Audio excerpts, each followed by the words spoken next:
In this demo, we will see how we can execute a screen aggregate only when we want to, or in other words, on demand. We already have the employees screen defined to display the list of employees in the database. This list of employees has the getEmployees aggregate as source, and the UI with pagination already defined. To complete this example, we want to display some details of the employee on the right, when clicking on the respective list item. A piece of information we need is the employee picture. To get that, we need a new aggregate. Let's create the aggregate on the screen, with the employee picture entity as source.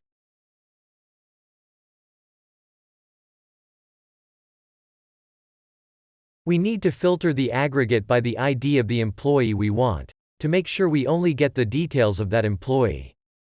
The condition will guarantee that the ID of the employee picture will match the local variable employee identifier. This local variable is defined at screen level and will hold the ID of the employee that the user selects from the list. Now, going back to the aggregate, we can see that the fetch property is set to at start. Since we only display the details of the employee, when we click on the respective list item, we don't need this aggregate to run at start. Let's then change the property to be only on demand.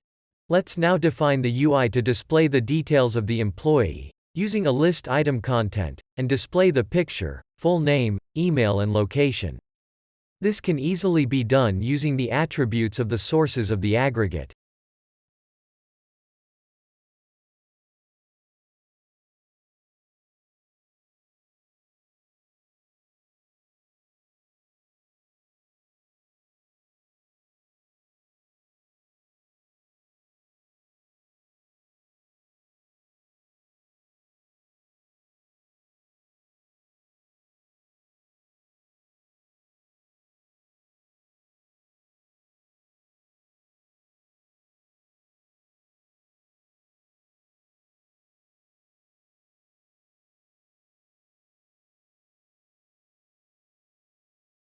Now it's time to define the on-click logic on the list of employees.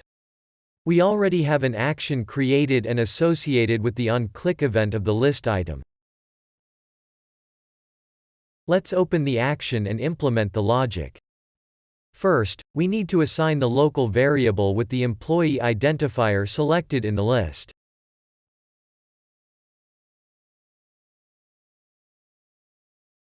Then, we need to use the refresh data to execute the new aggregate. Only here, the aggregate will actually be triggered and run. Let's now publish our module and see this in action. By clicking on several employees, we can see the right side of the screen changing. With the way we developed this application, the getEmployee picture by ID is only executed when we select an employee.